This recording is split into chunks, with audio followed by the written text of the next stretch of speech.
देखिए तो ये हो जाएगा पी क्यू बराबर कैडी में 12 का स्क्वायर माइनस 10 का स्क्वायर। तो 12 का स्क्वायर होता है 144 और 10 का स्क्वायर होता है 100। तो कैडी में 44 बराबर इसको हम लिख सकते हैं 4 गुणे 11। 4 होता है 2 का तो 2 बाहर आ जाएगा। 2 कैडी में 11 सेंटीमीटर। फिर आगे है आपका क्वेश्चन नंबर 14। तो ये कह रहा है कि यदि दो घनों जिनमें से प्रत्येक का आयतन 8 सेंटीमीटर क्यूब है के संलग्न फलकों को एक सिरे से दूसरे सिरे पर मिलाकर जोड़ दिया जाता है तो इससे प्राप्त घनाभ का पृष्ठीय क्षेत्रफल क्या होगा। तो हम लिखेंगे वी नो डैट घन का आयतन बराबर भुजा क्यूब। तो भुजा क्यूब बराबर 8 सेंटीमीटर क्यूब। तो भुजा बराबर 8 सेंटीमीटर क्यूब का घनमूल निकाल लेंगे तो हमारी भुजा आ जाएगी घन की 2 सेंटीमीटर। अब दो घनों को मिलाकर रखने पर घनाभ बनता है और घनाभ बनने पर उसकी लंबाई दोगुनी हो जाती है। तो घनाभ की लंबाई बराबर 2 + 2 4 सेंटीमीटर। चौड़ाई और ऊंचाई सेम रहती है 2 सेंटीमीटर 2 सेंटीमीटर। और घनाभ का पृष्ठीय क्षेत्रफल होता है 2 in bracket LB + BH + EHL। Value put up कर देंगे 2 in bracket 4 × 2 + 2 × 2 + 2 × 4 is 2 in bracket 8 + 4 + 8। तो 2 × 20 इज 40 सेंटीमीटर स्क्वायर। आगे फिर देखेंगे क्वेश्चन नंबर 15। यदि 14 सेंटीमीटर त्रिज्या के एक वृत्त के त्रिज्यखंड का क्षेत्रफल 154 सेंटीमीटर स्क्वायर है तो त्रिज्यखंड का कोण क्या होगा। तो त्रिज्यखंड का क्षेत्रफल का सूत्र होता है θ/360 × πr²। हमें क्षेत्रफल दिया है 154। उसके बाद से θ/360 × 22/7 और r की वैल्यू दिया है हमको 14 सेंटीमीटर। तो ये भी रख देंगे। तो फिर हम थीटा का मान निकालें तो थीटा बराबर हो जाएगा 154 × 360 × 7 बटे में 22 × 22 × 14 × 14। काटने पीटने पे थीटा की वैल्यू हो जाएगी हमारी 90 डिग्री। फिर 2 sin 30 cos 30 का मान पूछ रहा है तो साइन यहाँ वैल्यू रख देंगे। तो ये हो जाएगा 2 × sin 30 का मान 1/2 और cos 30 का मान कैडी में 3/2। 1 2 से 1 2 कट जाएगा और हमारा मान आ जाएगा कैडी में 3/2। चाहे 2 sin A × cos A formula होता है sin 2A का। तो यहाँ से हो जाएगा sin 2 × 30 तो sin 60 और sin 60 का मान होता है कैडी में 3/2। फॉर्मूला होता है sin 2A बराबर 2 sin A cos A। ये याद कर लीजिएगा। फिर यदि sin थीटा बराबर 3/4 तो tan थीटा का मान बताइए। sin थीटा दिया है तो cos थीटा निकाल लेंगे। √1 - sin स्क्वायर थीटा तो 1 - 3/4 का स्क्वायर। तो यहाँ से वैल्यू आएगी हमारी cos थीटा की कैडी में 7/4 और tan थीटा बराबर क्या होता है sin थीटा बटे cos थीटा। तो 3/4 बटे कैडी में 7/4। 4 से 4 कैंसिल आंसर आ जाएगा हमारा 3 बटे कैडी में 7। Option number A. फिर कह रहा है कि इन ब्रैकेट cos A के प्लस cot A और in second bracket 1 - cos A। इसे सॉल्व करके मान निकालिए। cos A के होता है 1/sin A। cot A टूटेगा cos A बटे sin A में और ये रहेगा आपका 1 - cos A।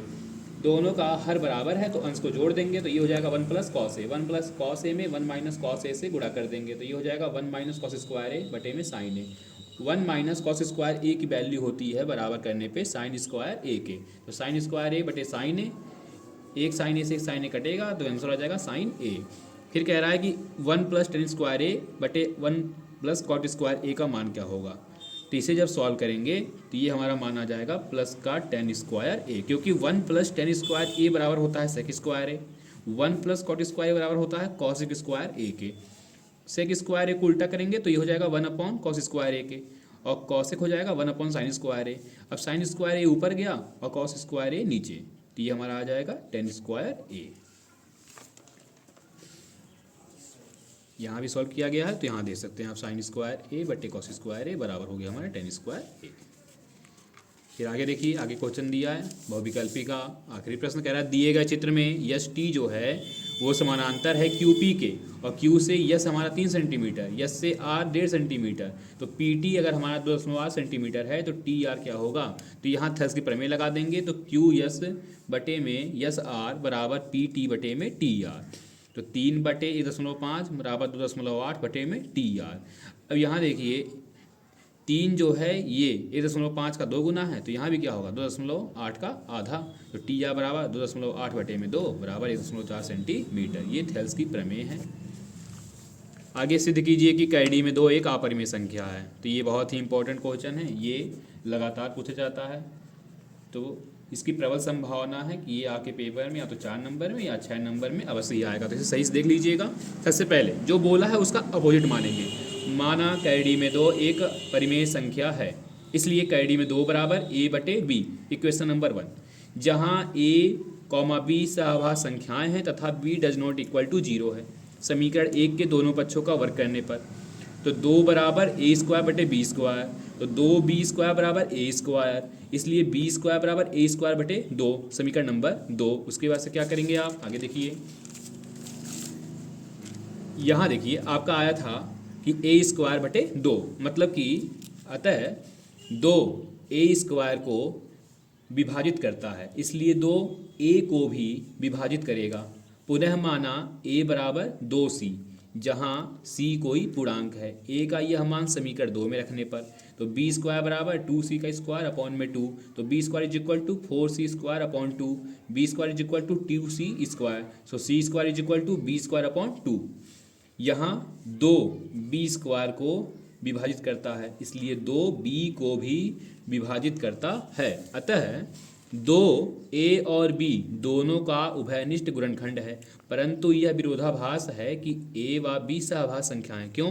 क्योंकि सहभाज्य संख्याएं वे संख्याएं होती हैं जिनका एचसीएफ सिर्फ 1 हो, अर्थात दोनों सिर्फ 1 से कटें। लेकिन यहाँ हम देख सकते हैं कि a और b 2 से भी कट रही हैं, इसलिए ये सहभाज्य संख्याएं नहीं हैं और परिमेय संख्याएं सह अभाज्य होती हैं। अतः कैडी में 2 एक अपरिमेय संख्या है, क्योंकि हमारी जो कल्पना थी वो गलत सिद्ध हो रही है और ये विरोधाभास हमारी गलत कल्पना के कारण आ रहा है। अतः कैडी में 2 एक अपरिमेय संख्या है। तो इस तरीके से आप इसे डिटेल में सॉल्व कर सकते हैं। फिर सिद्ध कीजिए कि 1 प्लस सेक ए अपॉन में sec A is equal to sine square A बटे में 1 माइनस कॉस ए। दोनों पक्षों को साथ में लेके चलेंगे, सेक ए को तोड़ देंगे तो ये हो जाएगा 1 plus 1 upon cos A upon 1 plus 1 upon cos A. फिर साइन स्क्वायर ए की जगह 1 माइनस कॉस स्क्वायर ए अपॉन में 1 माइनस कॉस ए, यहाँ 1 का भी स्क्वायर हो जाएगा तो ये हो गया ए स्क्वायर माइनस बी स्क्वायर। पहले ब्रैकेट में 1 माइनस कॉस है, दूसरे ब्रैकेट में 1 प्लस कॉस है, अपॉन में है 1 माइनस कॉस है। 1 माइनस कॉस ए से 1 माइनस कॉस ए कैंसिल हो गया और यहाँ हो गया आपका 1 प्लस कॉस ए अपॉन में कॉस ए। इसे जब ट्रांसफर करेंगे तो कॉस ए ऊपर 1 नीचे, तो कॉस ए से कॉस ए कट जाएगा, इधर भी आपका बचा 1 प्लस कॉस ए, इधर भी बचा 1 प्लस कॉस ए। LHS बराबर RHS। फिर कह रहा है कि 21 सेंटीमीटर त्रिज्या वाले एक वृत्त की कोई जीवा केंद्र पर एक समकोण अंतरित करती है, संगत लघु वृत्तखंड का क्षेत्रफल ज्ञात कीजिए। वृत्त की त्रिज्या r बराबर 21 सेंटीमीटर, जीवा द्वारा केंद्र पर बना कोण थीटा बराबर 90 अंश, संगत लघु वृत्तखंड का क्षेत्रफल बराबर थीटा बटे 360 गुणे पाई आर स्क्वायर। तो ये हो जाएगा 90 बटे 360 गुणे 22 बटे 7 गुणे 21 गुणे 21। 90 से काटेंगे तो 1/4 गुणे 22 गुणे 21 गुणे 3, तो ये हो जाएगा 11 गुणे 21 गुणे 3 बटे में 2, तो 63 गुणे 11 बटे में 2, तो ये हो जाएगा 693 बटे में 2। आंसर हो जाएगा 346.5 सेंटीमीटर स्क्वायर। निम्न आंकड़ों का कह रहा है बहुलक ज्ञात कीजिए। बहुत ही इंपॉर्टेंट क्वेश्चन है, इसे अच्छे समझ लीजिएगा। कह रहे ये देखिए